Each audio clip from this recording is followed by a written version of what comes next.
Hola, ¿qué tal amigos del Canal 2? Mi nombre es Laura Cruz, estamos en La Voz de Nuestra Gente. Esta vez estamos entrevistando al representante de la Cámara, José Alberto Tejada, quien nos va a hablar de los temas más importantes que han ocurrido en el país en la última semana. Y también se encuentra conmigo mi colega David Rivadeneira, periodista del Canal 2. Un placer estar con usted, representante. Gracias Laura y gracias David por la invitación. Bueno, representante, este gobierno ha tenido varias críticas de varios sectores, sobre todo los medios y sobre todo pues también la oposición. Esta vez hay una polémica porque el gobierno hizo asumir las facultades mineras de Antioquia. ¿Cómo esto afecta la independencia también de los departamentos? ¿Se está volviendo al gobierno centralista? A ver, el tema es un tema que hay que tocar con pinzas, porque si bien es cierto, en Colombia desde el año 86 tenemos la descentralización administrativa y fiscal vigentes, también es cierto que siendo Colombia un estado unitario, no hay lugar para que una parte del país reivindique para sí la capacidad, digámoslo, federalista, que desconozca facultades del orden central. Pero de la misma manera, tampoco el gobierno central tendría argumentos suficientes para negarle a territorios muy particulares, como en este caso Antioquia, ciertas delegaciones o facultades que de suyo las deben manejar por el tipo de actividad a la que se refieren, en este caso la minería. Andrés Pastrana en el año 2001, antes de terminar su mandato, le entregó al gobierno de Antioquia la delegación de la política energética y minera de Antioquia, con el argumento de que pues, primero Antioquia desde la colonia ha sido un territorio especialmente minero. En segundo lugar, allí hay una gran cantidad de licencias abiertas y las había en esa época en trámite. Hay presencia de multinacionales, hay presencia de empresas nacionales, hay presencia de pequeños mineros organizados, y se suponía que era más fácil para Antioquia misma que el gobierno departamental tuviera por delegación el control, el seguimiento, la gerencia del manejo minero, que no hacerlo desde el gobierno central. Ahora, en este momento y en este mes, el gobierno central acaba de anunciar que con el cambio de alcaldías y de gobernaciones ha decidido suspender esa delegación, como quien dice, retrotraer la facultad del gobierno nacional y quitársela al gobernador o gobernadora del departamento, y esto implicará que las decisiones que antes se tomaban en Medellín para licencias, para prórrogas, para ajustes en cuanto a diversas actividades mineras, tendrán que pasar por la Agencia Nacional de Minería del Ministerio y ya no por la delegación en Antioquia.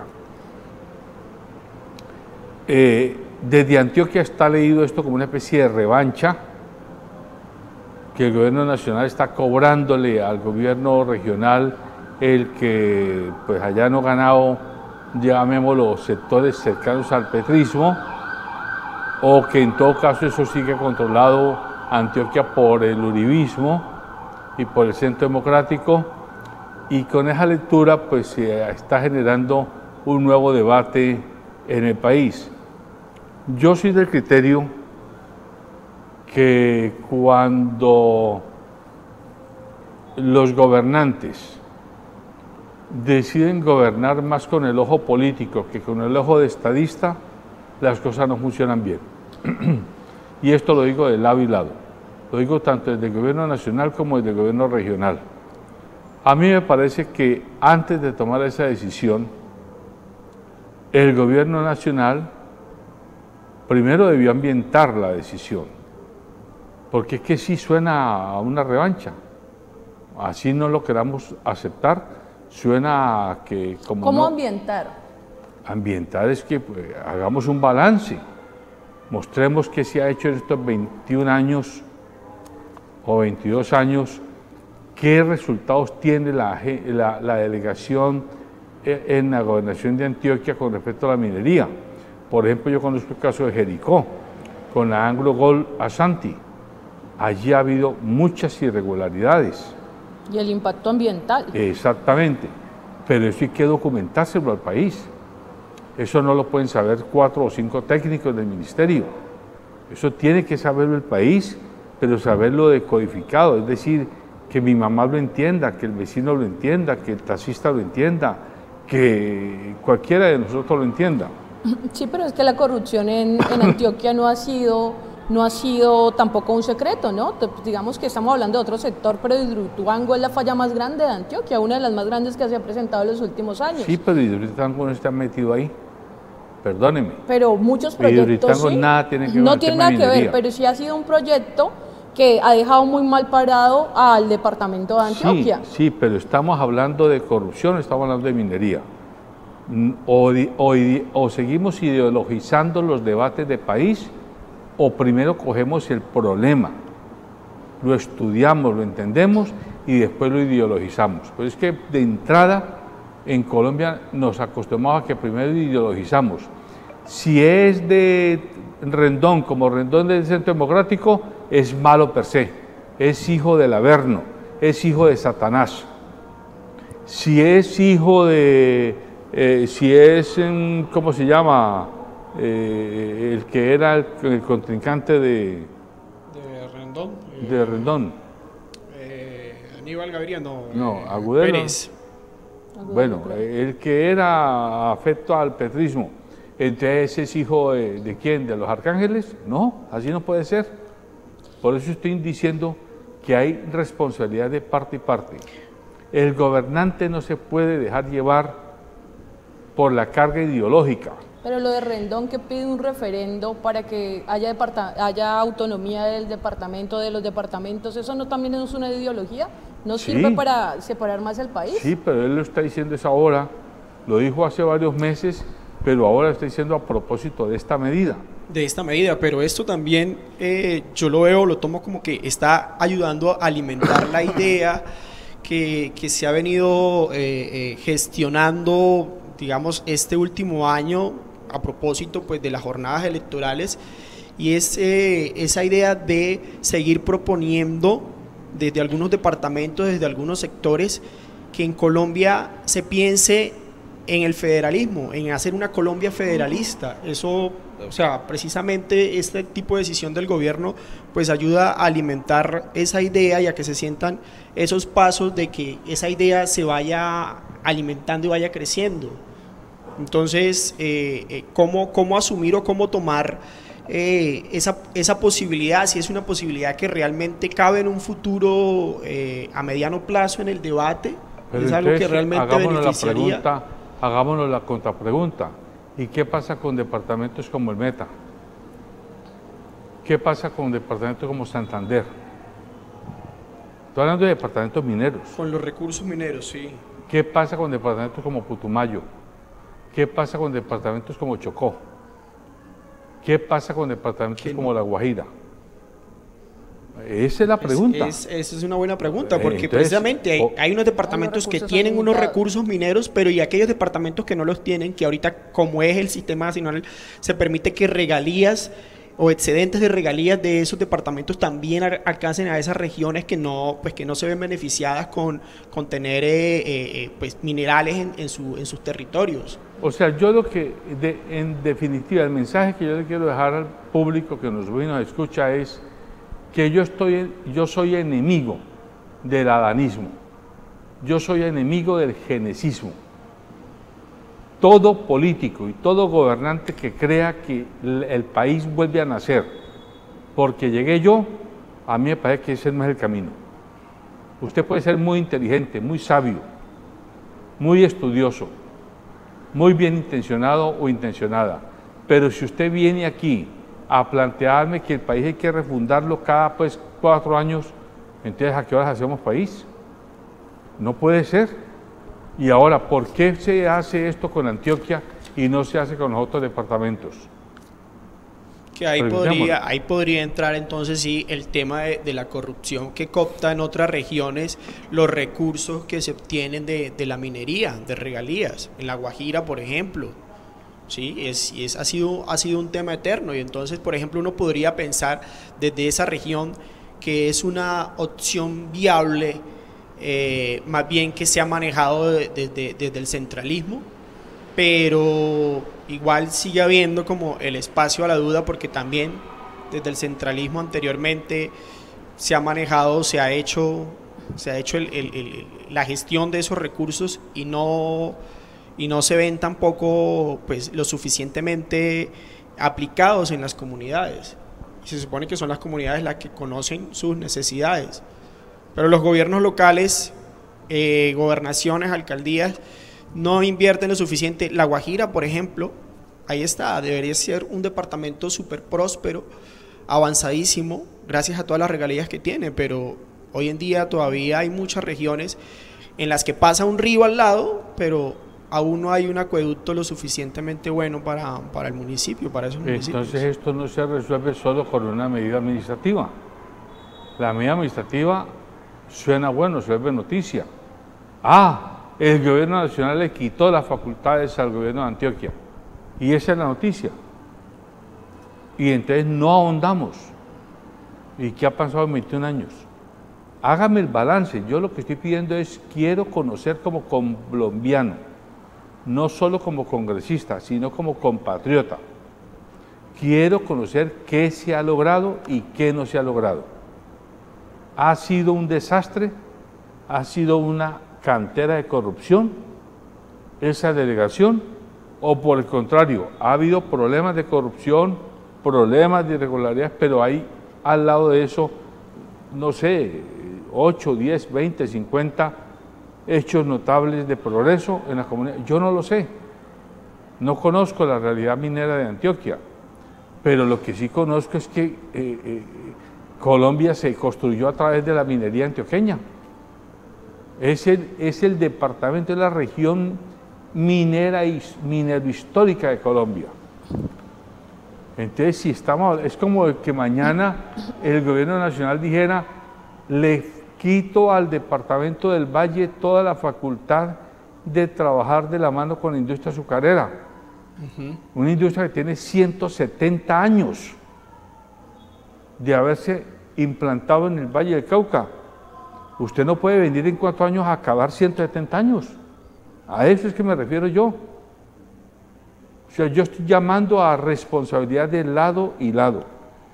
Pero entonces se podría asumir o podría interpretar, yo acá con su respuesta, que habría que analizar cada caso de cada departamento particularmente. Obvio. Y llevamos 1 año y medio de gobierno. Y yo quiero ver dónde está ese análisis. Eso es lo que quiero. Mejor dicho, el activismo ideológico y el activismo temático da votos, da imagen, da eso que ustedes llaman likes y todo ese tipo de cosas. Pero si uno piensa en el país, uno tiene que pensar en gerencia pública. Uno tiene que pensar en políticas públicas.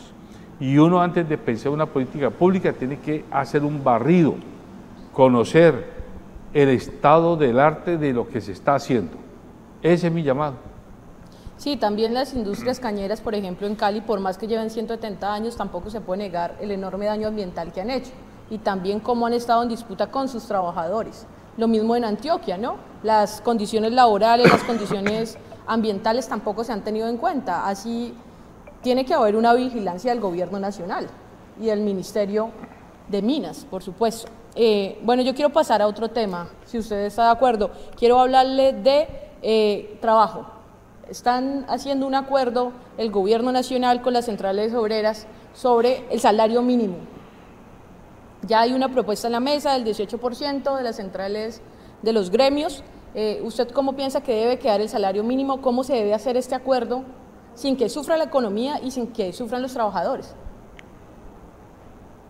Yo en varias ocasiones que me han entrevistado he dicho que yo fui dirigente sindical nacional bancario en Colombia en los años 70 del siglo pasado.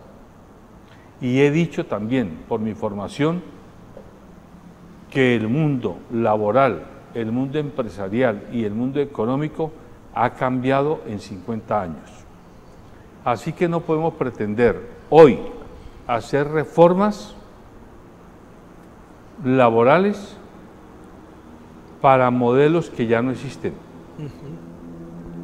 ni con actores que ya no representan lo que representan hace 50 años. Me explico. En Colombia tenemos unos entre 23 y 25 millones de colombianos somos la población económicamente activa. De esa población económicamente activa, o sea, los que podemos trabajar, los que producimos de manera formal o informal desde el punto de vista legal o institucional, un poco más de 10 millones o 10 millones en redondo, tenemos contratación formal laboral. 15 millones no tienen contratación laboral, no la tienen. El primer llamado que yo le hago a la ministra Gloria Inés Ramírez, que lo he hecho varias veces, lo he escrito y lo he pronunciado en las entrevistas, y que le hago al país y que le hago al alto gobierno es: ¿y qué vamos a hacer con los 15 millones que no tienen patrono o que tienen patronos simulados o que no tienen ningún derecho a eso que se llama la cantera de la seguridad social de la mitad del siglo pasado? Es que hoy usted encuentra una cantidad de gentes trabajando, no solo jóvenes, sino gentes de la tercera edad, gentes adultas de 40 y 50 años, que trabajan sin ninguna seguridad social, sin ninguna prestación social,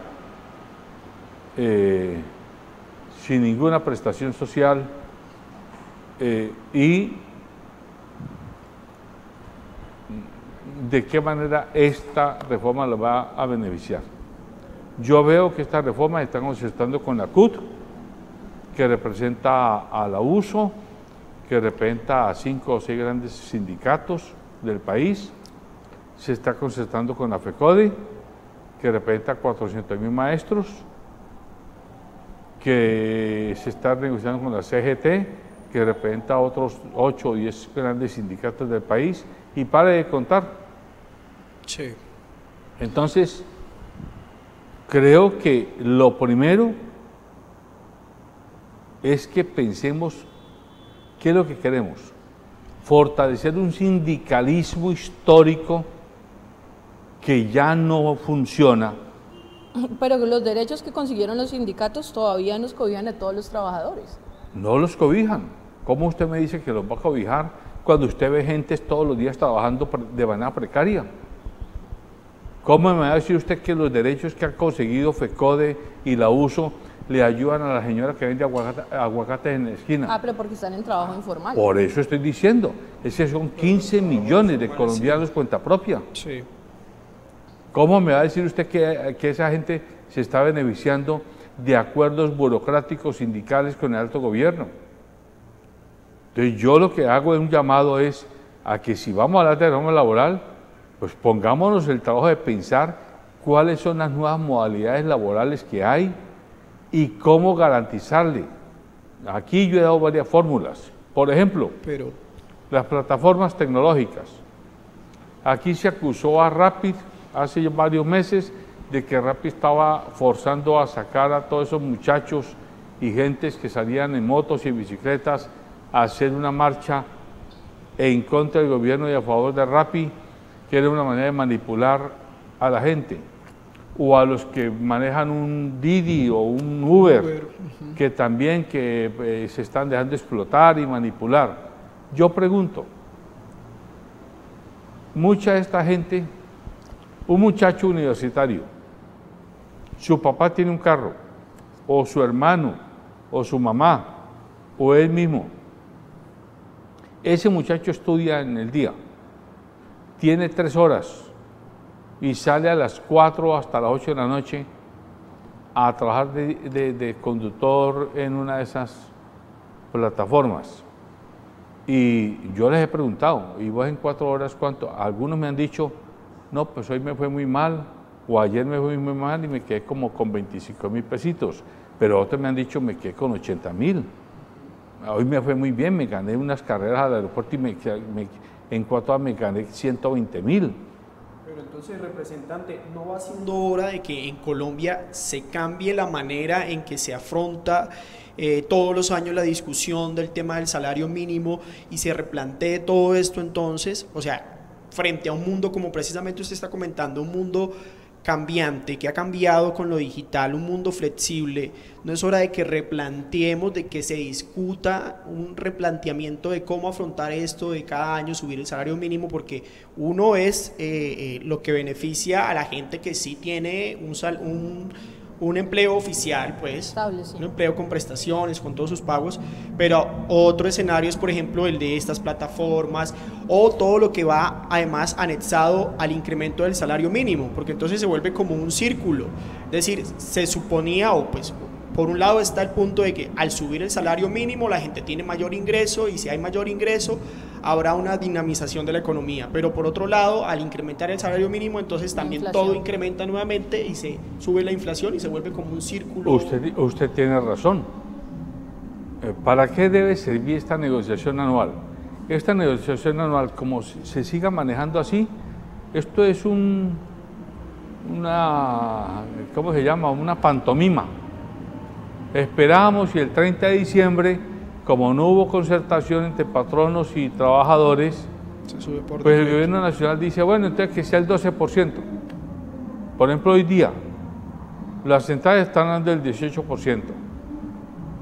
Los gremios económicos no han dicho cuánto, pero ya se oyen voces desde el gobierno de que si toca poner la cifra, el gobierno va a estar muy cerca al 12%. Ese valor se convierte en un simple valor de referencia. No puede asumirse como que ese es el valor con el que a 25 millones de colombianos le vamos a pagar su nuevo salario. No, porque hay 15 millones, dije ya, que no tienen quién es el que les va a pagar, sino que ellos se autopagan. Ellos salen a generar sus ingresos, pero sí sirve como valor de referencia para indexar ciertos rubros de la economía colombiana. Se indexan arriendos, se indexan tarifas de servicios públicos, se indexan tarifas de peajes, se indexan tarifas escolares, etc. El gobierno no quiere que se indexen por esa vía, sino por el IPC, el índice de precio al consumidor, que es un poco más económico, digámoslo así, que el incremento del salario mínimo. Pero así sirve de referencia, sigue sin encontrarse el camino para cómo hacemos para que la gente que es cuenta propia sí la podamos incluir y sí pueda, así sea de forma gradual, ir entrando a la seguridad social, tanto de salud como de riesgos laborales, como pensional. Y cómo hacemos para que los contratan, que son las plataformas fundamentalmente, tengan alguna obligación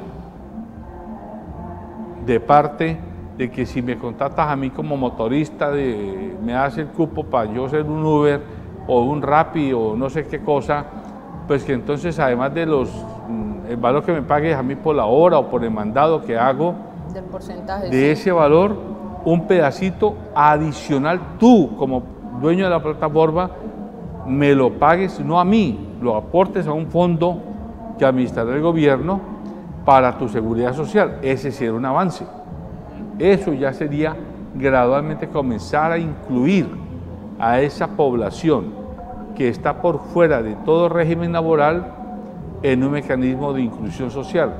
Yo sé que no es fácil, pero es que no podemos seguir en manos de 4 o 5 burócratas sindicales. A mí me da pena, yo fui dirigente sindical y los dirigentes sindicales de la Central de Obreros se ganan lo mismo que los congresistas. Así de claro, hay que decirlo con todas sus letras. Ganan casi lo mismo que los congresistas, los directivos. Ellos son los que van a discutir. Y ellos discuten en nombre del trabajador raso. Trabajador raso. No. Entonces se vuelven parte del establecimiento, parte del poder, y nos hacen creer que ellos están hablando por el jubilado, por el tendero, por el rapitendero, y así no puede ser. Es una discusión que hay que transparentar. Bueno, quisiera hablar de las declaraciones de la ministra de Trabajo, Gloria Inés Ramírez, sobre las mujeres que trabajan en esta empresa de atunes. ¿Usted le parece que los comentarios de la ministra, las declaraciones de la ministra son acelerados? Ya que ahorita hay un debate en redes sociales, en los diferentes medios, porque no ha salido a mostrar las pruebas. Por principio yo creo que sí, que uno cuando es funcionario público, cuando es dirigente público, cuando digo público no es solamente gobierno, sino público que uno le habla de cara a la comunidad nacional, uno debe ser muy cuidadoso cuando habla con nombres propios de empresas, instituciones, personas o hechos, porque no lo hace muchas veces de mala fe. Yo sé que Gloria Inés Ramírez es una mujer muy seria como ministra del Trabajo, pero no era necesario que ella hiciera esa referencia, no por encubrir a ninguna empresa, sino hasta no tener, igual que en el caso de la minería de Antioquia, hasta no tener recabada la información. Es que a veces el micrófono nos jalona, nos hace mover la lengua más allá de lo que debemos mover, y las cámaras. Yo creo que posiblemente sí haya cosas irregulares, yo no lo voy a negar. A lo mejor que les hagan poner pañales a las mujeres para que no tengan que moverse y entonces se mejoren los índices de productividad. Pues si esto se confirma, es obviamente un atraso.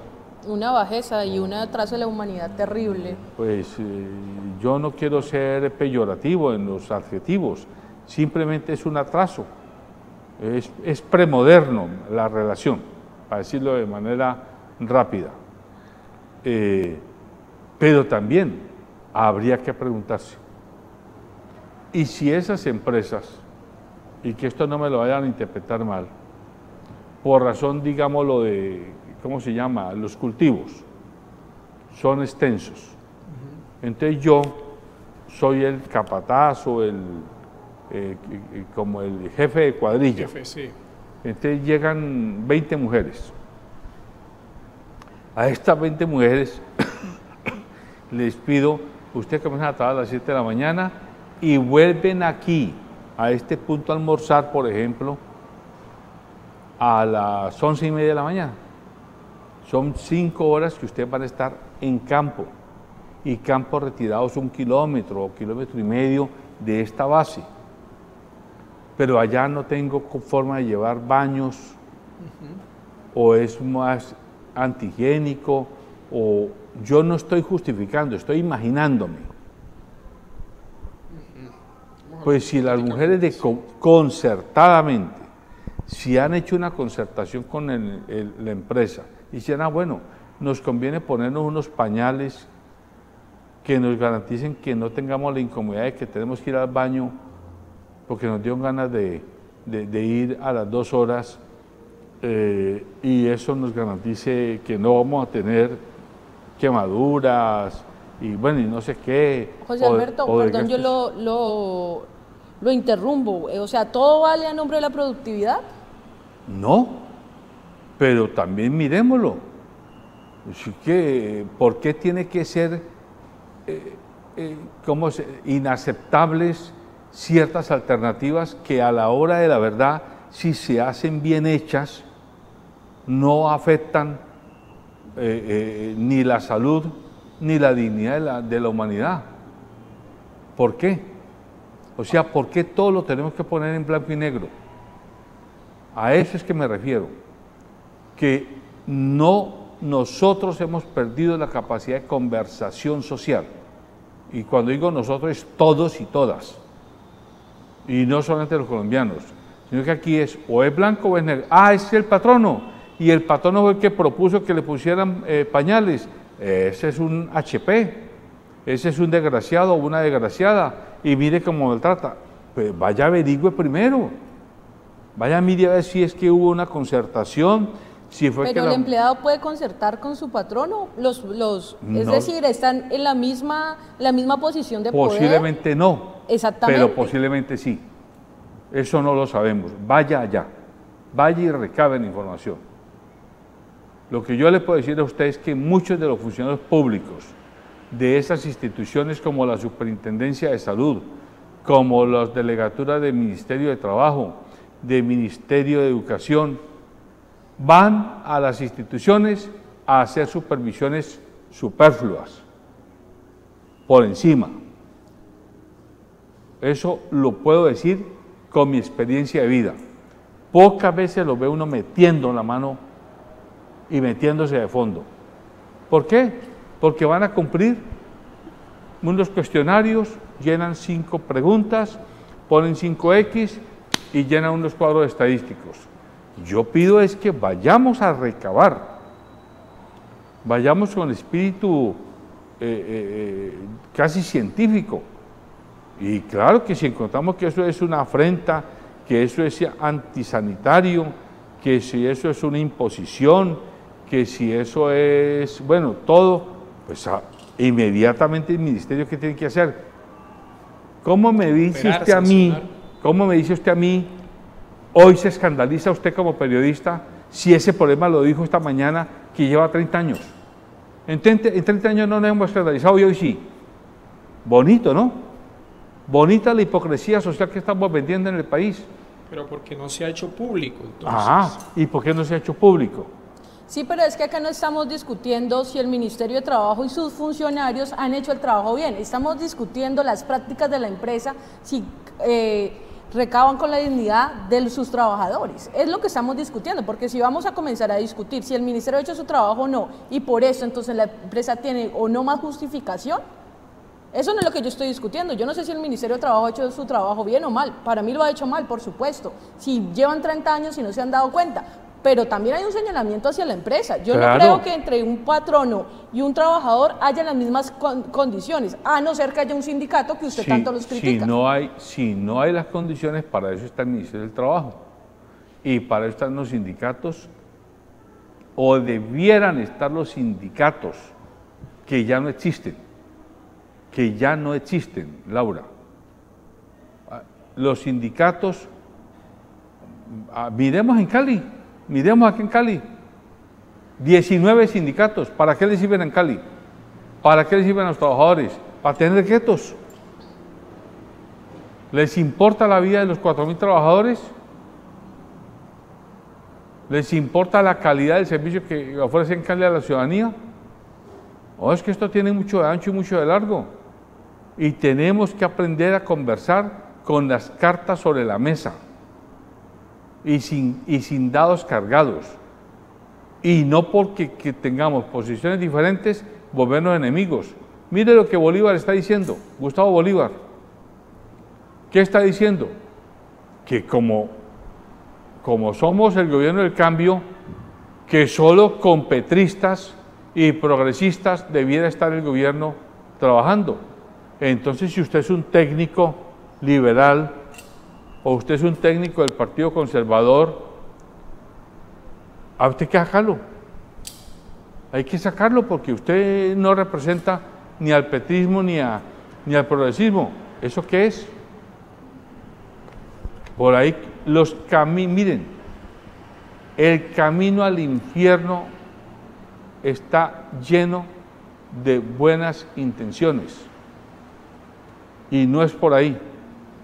Yo creo que o tenemos gobierno nacional o no tenemos gobierno nacional. Y si tenemos gobierno nacional significa que independiente de que usted no haya votado por el gobernante que esté, pero si se prueba que usted ha sido una muy buena técnica o muy buen experto en área, ¿por qué tenemos que anular esa posibilidad de que un compatriota que no es de la línea política, electoral, de quien hoy gobierna, siga haciendo su aporte al país? José Alberto, pero el gobierno ha tenido apertura. Petro se ha reunido con empresarios, con los cacaos, se ha reunido, incluso la mayoría del ministerio, los ministerios comenzaron con gente de todas las bancadas. Sí, pues yo me estoy haciendo es una referencia muy concreta a que alguien con nombre propio que se llama Gustavo Bolívar acaba de sacar unos trinos en los que dice que solo con petristas, que solo con progresismo es que el gobierno debe seguir adelante, esto que le falta 2 años y medio. Yo no puedo estar de acuerdo con esa posición, no estoy de acuerdo, porque entonces nos vamos a volver un gobierno de unanimistas. Solamente los que piensen como yo, caminen como yo, hablen como yo, miren como yo, escuchen como yo, podrán trabajar conmigo. Pero bueno, tal vez en los cargos medianos o en cargos técnicos está bien que haya el perfil profesional con el criterio y las capacidades sin importar ideología política, pero sí es de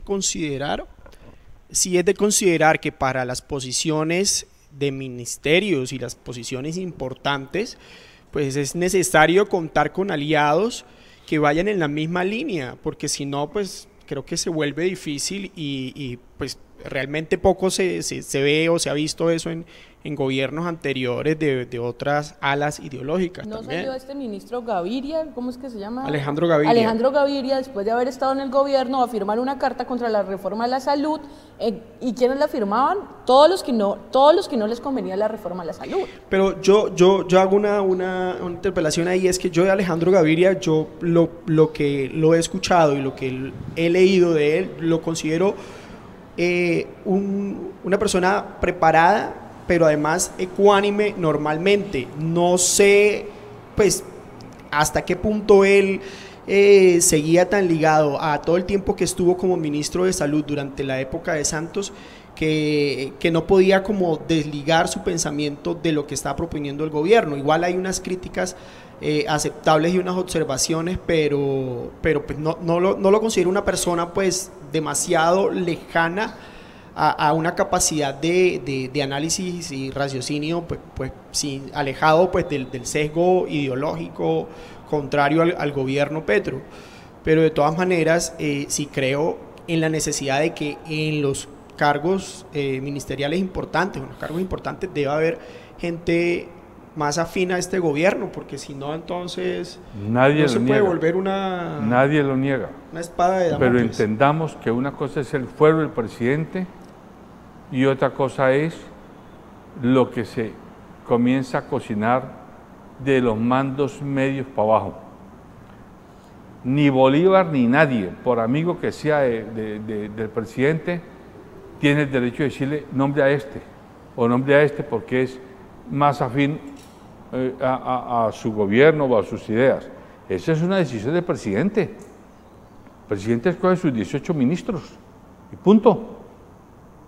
El problema es, el presidente puede escoger sus 18 ministros y tal vez también sus viceministros. Decirle a cada ministra o ministro, bueno, vea, usted tiene 3 viceministerios, yo quiero que me tenga en cuenta estas personas porque le dan confianza a él, que es la cabeza de la nación. El problema es que de ahí para abajo, o mejor, hasta allí son cargos políticos, son cargos de remoción. De ahí para abajo, generalmente son cargos de carrera administrativa. Entonces usted encuentra un poco de gente, unos muy buenos, otros muy malos, otros muy maliciosos, otros ladrones, de todo como en botica. Pero entonces si usted comienza a dar dedo y a comenzar a impulsar la idea de que no, en el ministerio tienen que estar todos los cargos técnicos hasta el 5º nivel, tienen que ser todos de la línea nuestra, porque si no, no vamos a tener gobierno. A eso por ahí no es. Necesitamos ministros y ministras comprometidos, viceministros y viceministras comprometidas, y ellos, en su leal saber y entender, escogerán o ratificarán a funcionarios de carrera. Usted me va a decir, pues que el de carrera no lo puede mover. Claro que no lo puede mover sin justa causa, pero usted sí le puede poner ahí un supervisor que le diga, bueno, venga, usted es carrera, pero me trabaja, y estos no son los resultados que yo necesito. Poner pero, talanqueras. Sí. Claro, para eso yo soy el ministro. El hecho de que usted tenga carrera administrativa no significa que usted va a hacer lo que le dé la gana, pero de ahí saltar a que todos tienen que ser de una sola línea política, me parece que eso es casi totalitarismo. Así lo leo yo. Bueno, yo quiero que pasemos a un tema, el Valle del Cauca. Hace poco salió en noticias la JEP y Clara Luz Roldán. ¿Usted cómo ve este llamado que le hace la JEP a Clara Luz Roldán? Ella, por supuesto, dijo que iba a dar las explicaciones necesarias, a presentarse. ¿Que esto le hace daño al departamento del Valle?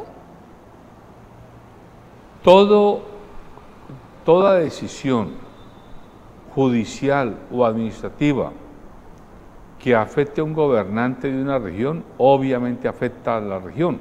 También quiero hablar de la suspensión del alcalde, Jorge Iván Ospina, que quiero que lo entrelacemos. El asunto es o la justificación que se tiene o los móviles que se tienen para este tipo de llamados. A mí me parece que en el caso de la gobernadora, pues tal vez sí se descuidó. Yo creo que no le paró bolas o no le dio la importancia suficiente, y hoy pues tiene que reconocer que la tuvieron que llamar. Eso es como cuando a usted lo cita la policía a una, ¿cómo se llaman?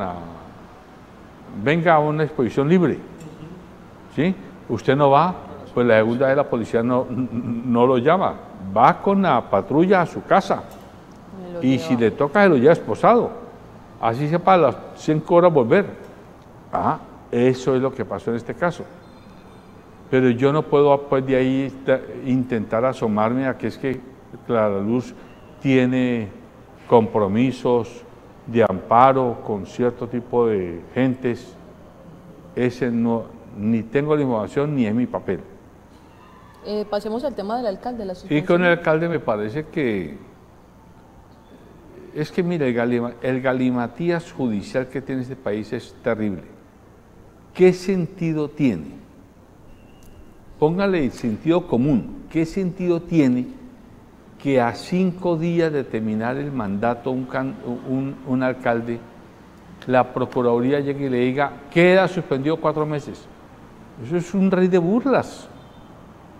Eso es un rey de burlas. Sí. Eso es una noticia chimba, así, decirlo claramente. Pero, en cambio, sí, a José Darwin Lenis y a Luz Marina Cuellar, 2 funcionarios de esta administración, se les hace un daño terrible.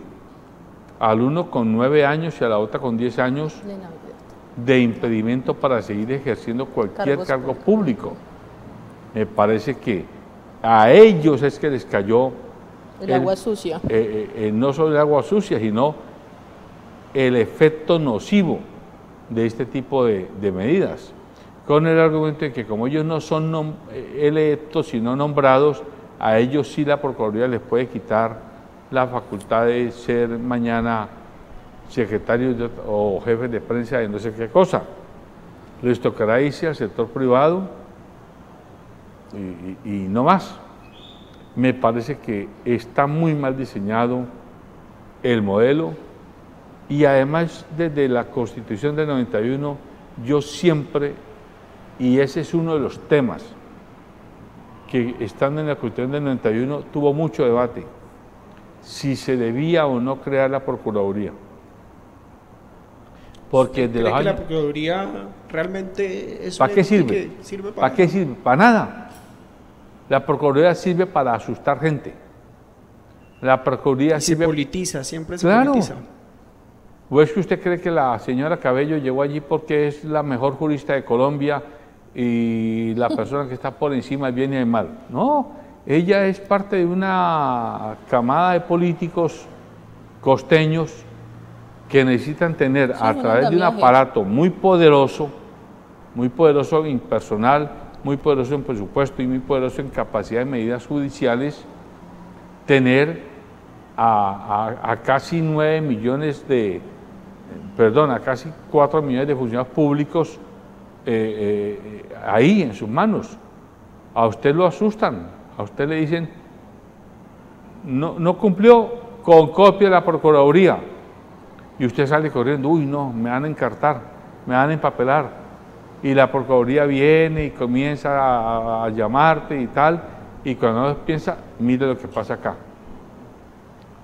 Yo creería, y Germán Vargas Lleras, ahora que lo invitaron a que haga parte de la comisión para estudiar la reforma de la justicia, ya anunció que uno de los puntos que él, extrañamente, yo nunca creí, pero extrañamente él quiere promover es que se acabe la Procuraduría. Yo creo que eso es una vagabundería, como se deben acabar las contralorías municipales y departamentales, una vagabundería. Vaya al Consejo de Cali, el día que eligen el contralor o contralora. Eso es un rey de burlas para la ciudadanía.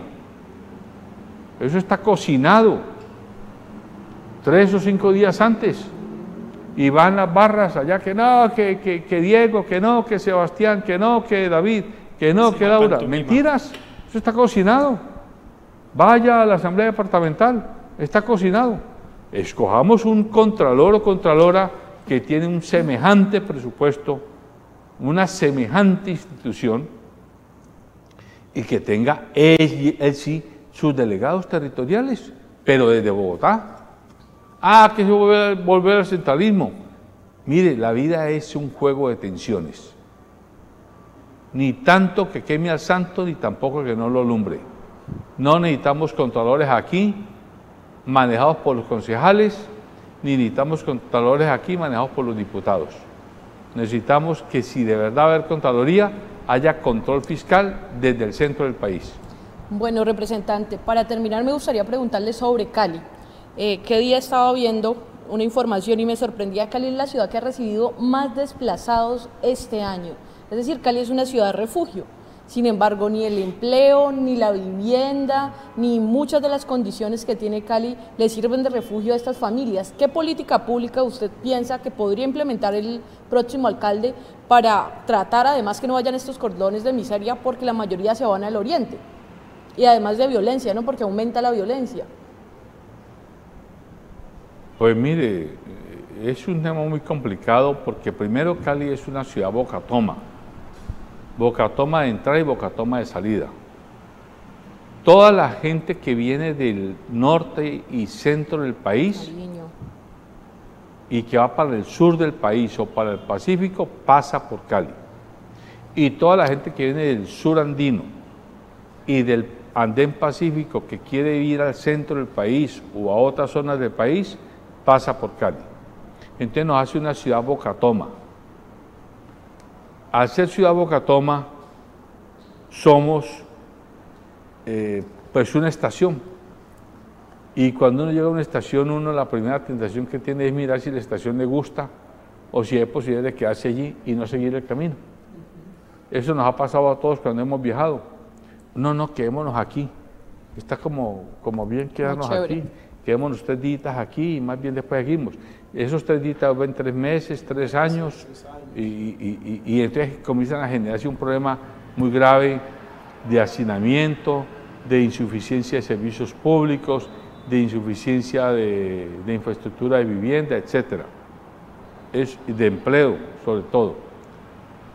Tercero, y aquí pues tengo que decirlo como lo veo, Cali es una ciudad muy discriminadora. Cali no solo es racista, es una ciudad discriminadora. ¿Qué quiero decir con eso? Aquí el llamado caleño raizal o el caleño adoptado que se ha vuelto casi raizal como ustedes y yo. Sí, adoptados. Adoptados, pero que nos hemos ido raizalizando. Nosotros también comenzamos a mirar como con ojos medio rayados cuando comenzamos a ver a gentes allá por la terminal, por los lados del cementerio, por el Paso del Aguante, por aquí por Siloé, por Los Chorros. Decimos, ¿y esta gente qué? Vea cómo nos afean la ciudad. Miren, nos están inundando la ciudad. Entonces, primero, discriminamos, pero segundo, los gobernantes que hemos tenido y el establecimiento, es decir, la clase dirigente de la ciudad, lo que ha hecho es en muchos casos aprovechar la expansión desordenada de la ciudad desde el punto de vista físico-territorial para sobre esa expansión desordenada montar sus negocios.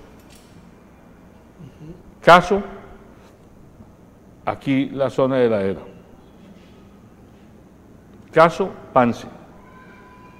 Caso, Montebello. Para ponerle solo 3 casos. Y lo que se va a montar allá en el oriente de Cali, que es el plan parcial, la expansión parcial del plan de ordenamiento territorial. Allá van a haber casi 200.000 viviendas más. ¿Y por qué allá? La pregunta es, ¿por qué allá? ¿Porque es que hay mucha tierra? No, porque esa tierra tiene dueños que históricamente la dejaron engordar, que le pagaron al Estado predial casi simbólico a peso, pero que hoy esos mismos que le pagaron el predial a peso la hectárea, le venden el metro cuadrado a la ciudad a precios exorbitantes. Y además de que le venden a precios exorbitantes esa tierra, le obligan a la ciudad a que apropie recursos para que vaya y haga expansión de servicios públicos. Es decir, que platas que en Cali pudiera hacer para llevar acueducto arriba, para llevar alcantarillado arriba, donde viven gentes de esas que llamo yo los advenedizos, los que se vinieron a quedar por necesidad en Cali, no tienen derecho ni a acueducto, ni a alcantarillado, ni a vías, ni a electricidad, pero allá sí la va a haber. ¿Financiada por quién? Por Encali. Y al ser financiada por Encali, ¿qué significa? Con las tarifas que pagamos todos. Pero los dueños de esa tierra son los que van a coger la plusvalía.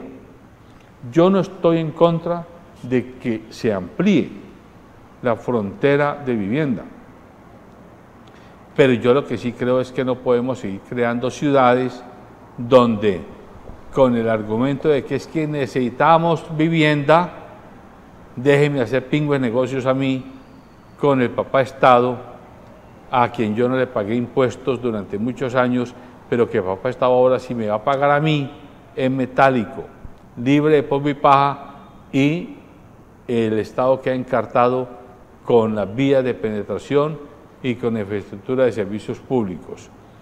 Esos son los temas que hay que mirar en la nueva administración. Yo diría, ¿por qué? Por ejemplo, Ciudad Paraíso.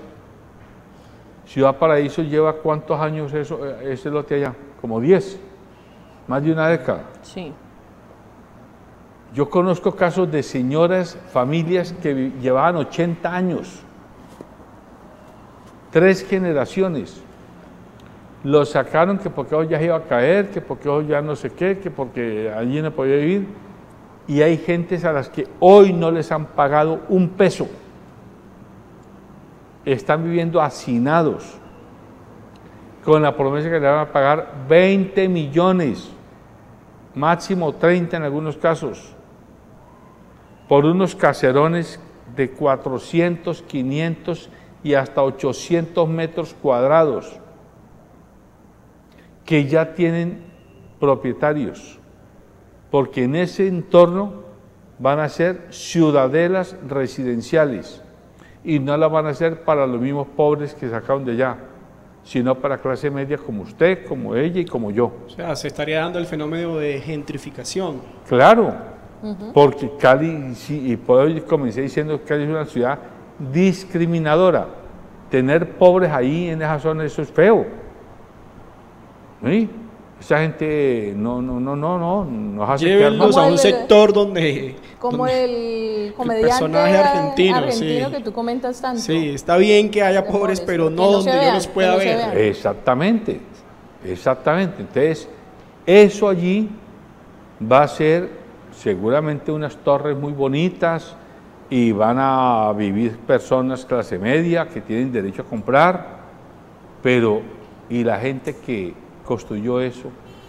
La gente de ese Cali viejo, la gente de los años 1910 y 1920, que fueron dos barrios se crearon. Es que Ciudad Paraíso es de la misma época de San Pascual, de San Bosco, del barrio obrero, de Sucre. Y esos barrios tienen ya preanunciado el futuro. Eso todo se va a ir reconstruyendo. Que entonces usted no quiere progreso en la ciudad, yo sí lo quiero.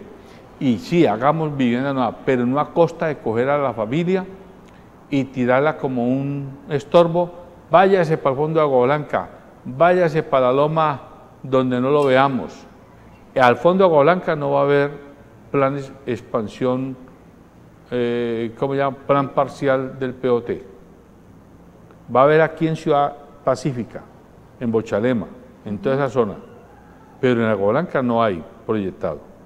En el Chorros y en la zona de la Era no hay, en Montebello no hay, ni siquiera en la zona de Alfonso López y Floralia y El Aguante hay.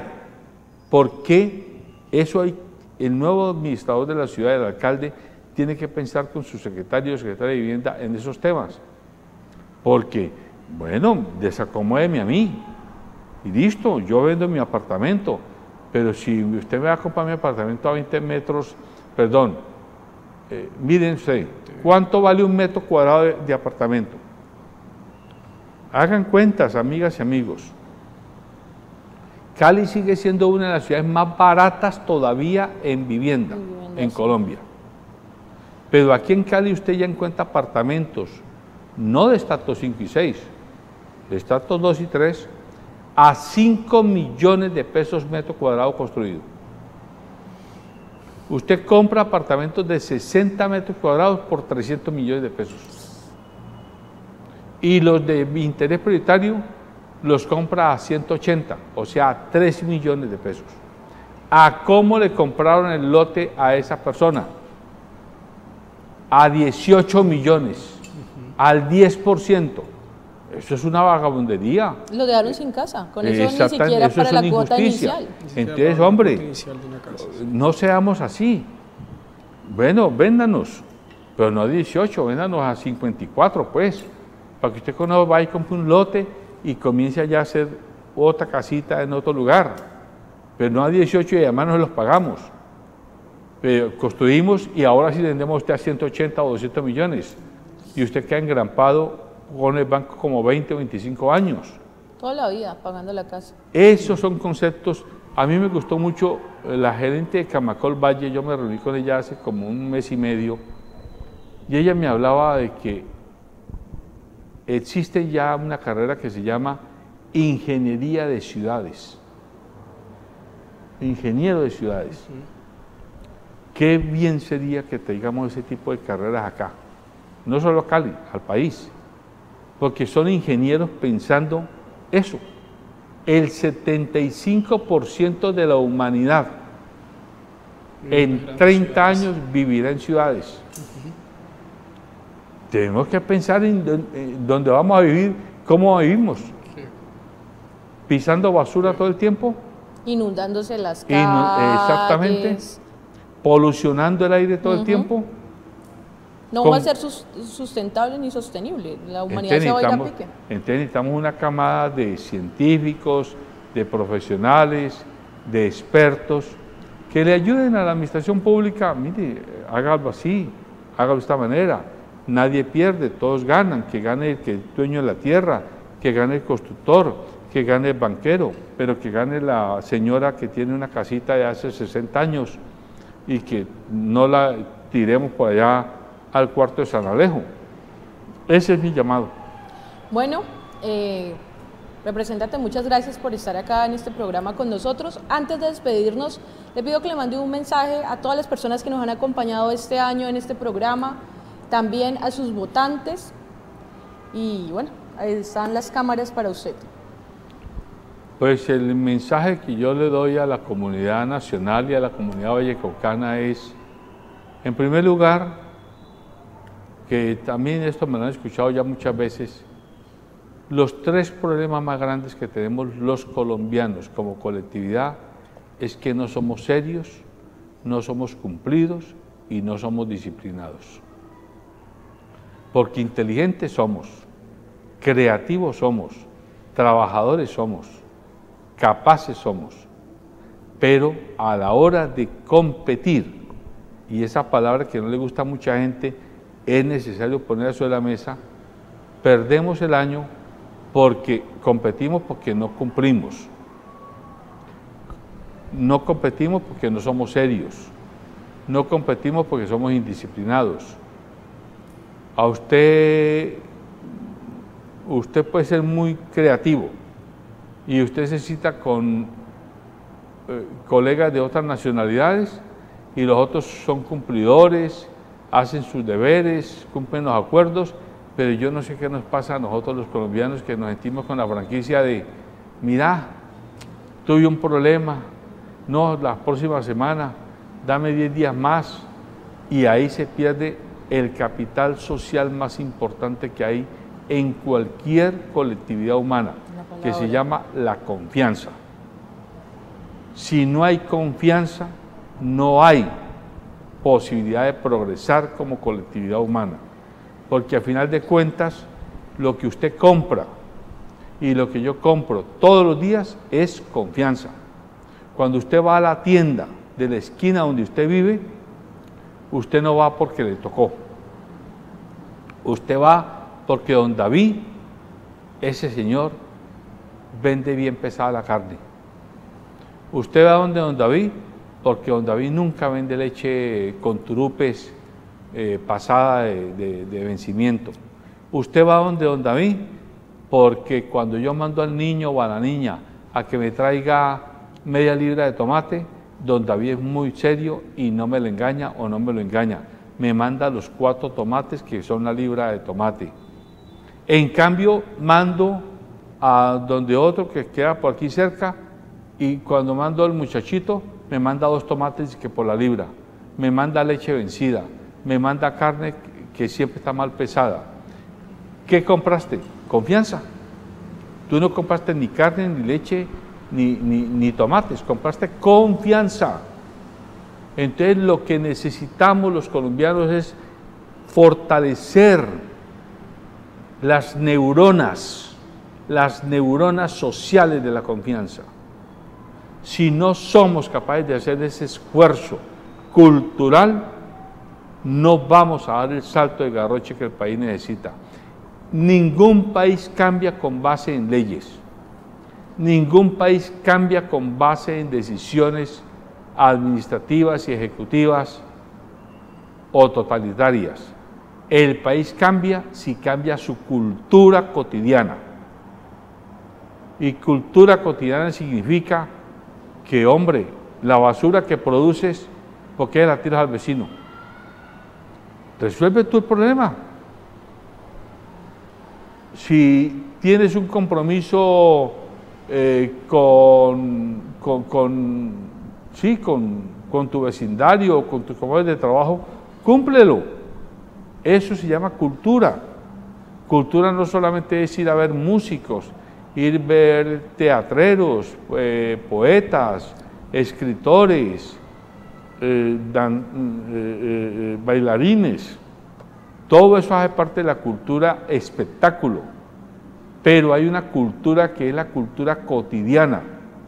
Y la cultura cotidiana es la que al final de cuentas marca el país.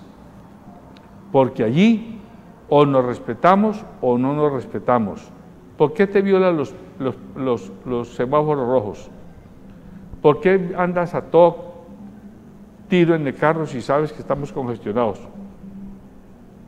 ¿Por qué estacionas donde te da la gana porque vos sos un hombre adinerado o una mujer muy bella y adinerada? No. Usted va a cualquier país europeo o va a Canadá o va a Estados Unidos y gente muy adinerada come, almuerza en los mismos restaurantes donde comen los obreros, donde come la gente, don Juan y doña Juana. Es así, de ese tamaño. Hay algunos que no, pero muy poquitos, pero hay mucha gente que tiene mucho dinero y no se complica. Pero aquí, como yo voy a no sé dónde, entonces yo puedo dejar el carro en la mitad de la cuadra y usted tiene que aguantar de mano porque es que yo soy... Tengo Toyota. Yo tengo Toyota y yo soy don Alberto y además tengo escoltas y tal.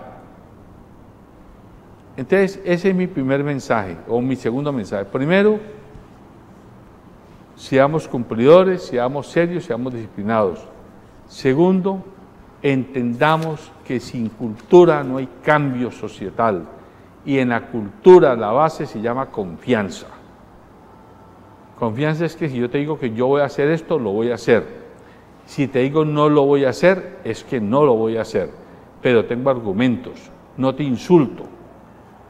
Y que aprendamos a conversar socialmente. No sigamos polarizándonos, porque entonces no nos vamos a escuchar. No, aprendamos. Yo puedo, de hecho en el Congreso yo lo he vivido. Yo puedo conversar con congresistas de distintas vertientes. Unos son muy serios, muy técnicos, otros pueda que no, otros pueda que tengan problemas con la justicia. Pero yo no soy el juez, ni soy el fiscal. Y lo último, lo dije al principio, somos muy creativos y somos muy capaces. A mí me consta cuando he ido a los territorios que a casi toda organización en territorio le falta es el centavo para el peso. No están pidiendo a la papá de Estado, deme 99 que yo tengo un centavo. No. Deme un centavo y yo ya tengo 99. Tengo la tierra, tengo las herramientas, tengo el personal, tengo hasta las semillas en el caso del campo, pero me falta asistencia técnica. Me falta que usted me ayude a comercializar el producto. Las vías terciarias para sacarlo. Me falta que usted me ayude a las vías terciarias. O sea, los colombianos somos ganosos y somos muy trabajadores y tenemos mucho prestigio en el exterior como gente muy trabajadora. Entonces aprovechemos eso y fortalezcamos eso que yo llamo el ambiente de la nueva cultura, la cultura de la confianza y de la conversación social. Y por último, a quienes son opositores obstinados del actual gobierno y especialmente quienes se creen con dinero y con poder y que desearían que este gobierno ojalá cayera mañana, yo les digo, lo peor que le puede pasar hoy a Colombia es que a Petro y a su gobierno le vaya mal.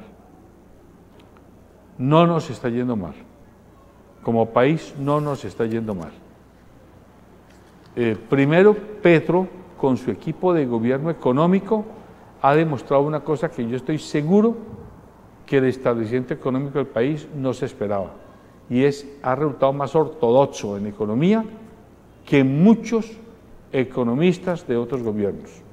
Esa medida de haber puesto la gasolina a 15.000 pesos es el gran ejemplo demostrativo. Otro no se da esa pela. Y Petro se dio la pela de pasar la gasolina de 9.000 a 15.000 pesos como en 8 meses. ¿Por qué Duque no lo hizo? Ah, que por la pandemia, bueno, por lo que sea. Pero Petro había podido decir, no, yo no me voy a dar esta pela. Y más bien esa plata que yo dejo de recaudar,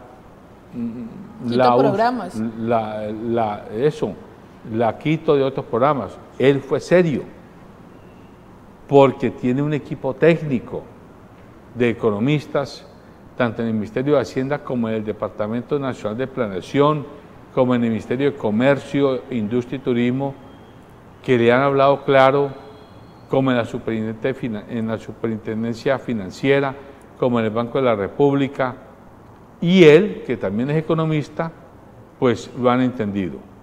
Entonces, pregunten entre ustedes a los que han sacado la plata cómo les ha ido en Estados Unidos, cómo les ha ido en Canadá y cómo les ha ido en Europa.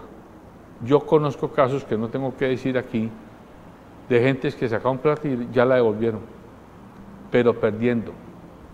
Porque cuando llegó Petro, acuérdense que el dólar estaba casi a 5.000 pesos y hoy está en 4.000, 1.000 menos, 25% menos, 20% menos. Pues sacaron plata de culiprontos, que porque esto era el desastre, que aquí ya había llegado el marxismo-leninismo y el estalinismo más. Iba a llegar a 6.000, a 9.000. Eso, y que aquí no iba a haber nada y que mejor sea plata. A ver, ¿por qué la han retornado? ¿Por qué no han cerrado sus empresas?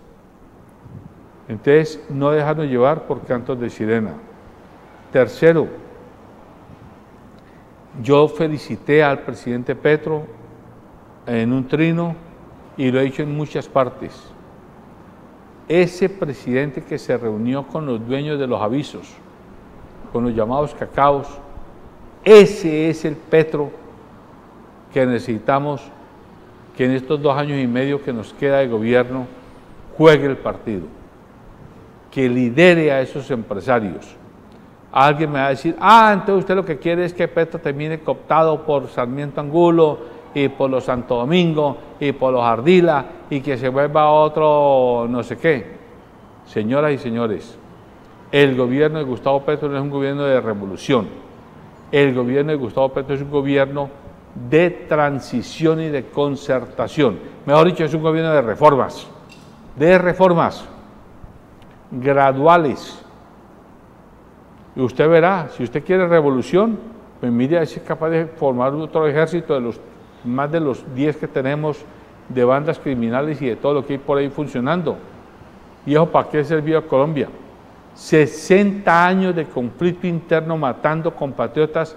¿En qué ha mejorado la vitalidad económica del país? ¿En qué ha mejorado la vitalidad social del país? ¿En qué ha mejorado la vitalidad educativa del país? En nada. No ha generado sino dolor, sufrimiento, desplazamiento, miseria, desgracia. Por eso yo llamo a Antonio García, a Pablo Beltrán y a todos esos dirigentes. Yo no sé, ellos se creen dirigentes de qué. ¿De qué revolución? La mejor revolución es hacer lo que estamos haciendo, llevando la posibilidad de que los campesinos produzcan y vendan, que haya vivienda para los que no tienen, que hayan vías terciarias donde no hay, que hayan carreteras donde necesitamos movilizar las mercancías, la carga y las personas, que haya inversión en muchas actividades educativas, de salud, de cultura, de deporte, etcétera. Eso es lo que necesitamos. No necesitamos más balas, ni más fusiles, ni más bombas, ni menos machos violentos. Como hoy se habla tanto del patriarcado y del machismo, pues si queremos hablar de machismo, de machos, pues hablemos de machos valientes, no de machos violentos. Un macho valiente deja de ser patriarcal y deja de ser machista, confeso. o machista cotidiano, porque va entendiendo que la vida no es a golpes, que la vida no es a madrazos, que la vida no es a bombazos, que la vida es a partir de conversación social y de cimientos de confianza. Ese es mi llamado. Le digo a la juventud, a la muchachada, le digo a los Diegos y a los Sebastián que tengo aquí como camarógrafos y a los Jonier, mientras me están filmando, ustedes son muchachada hoy, como se lo decía en el estallido social, pero dentro de 2, 3, 4, 5 años serán jóvenes adultos, y después adultos jóvenes, y después adultos adultos, y después adultos mayores, y después viejos, y por último ancianos. Nadie se va a quedar para semilla, nadie se va a quedar en sus 20 años. Todos los que hoy tenemos edad adulta mayor, también tuvimos 20 años. Y hoy la vida nos da la oportunidad en nuestra edad mayor, como el caso mío, de jugar un partido en una segunda juventud. Juéguenlo, prepárense por favor. Pasen de la protesta a la propuesta. No se dejen llevar por cantos de sirena meramente ideológicos. No se dejen llevar por esos líderes altisonantes, grandilocuentes, que todo el tiempo están, cada que abren la boca, cada que cogen un micrófono, es para despotricar de los demás. Un país que vive cuestionando al otro todo el tiempo no va para ninguna parte.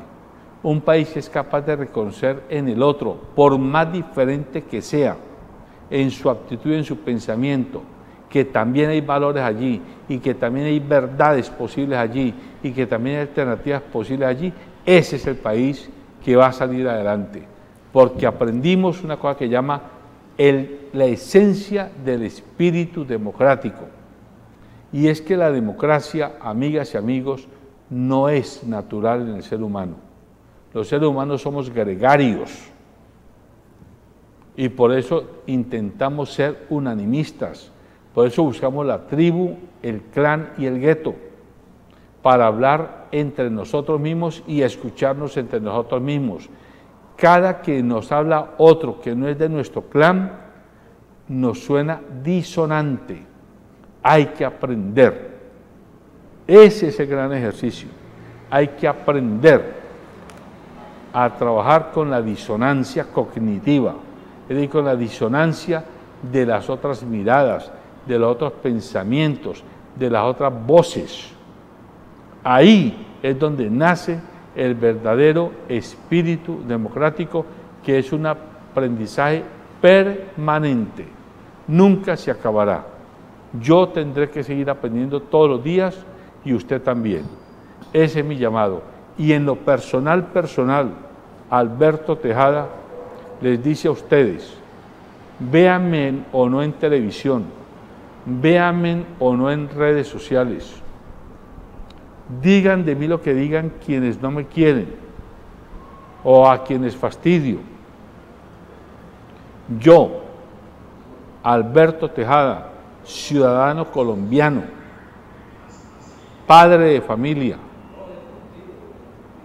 quiero insistirles, soy un hombre confiable. Nunca le diré una mentira al país. Tengo la capacidad, tengo la valentía de coraje, la valentía moral, la valentía actitudinal para defender con argumentos todas mis posiciones, todas mis voces. Así que no pregunte a terceros y Tejada, ¿por qué esto? Pregúntemelo a mí. ¿Cómo? A través de los WhatsApp, a través de mi equipo, a través de mi periodista de cabecera.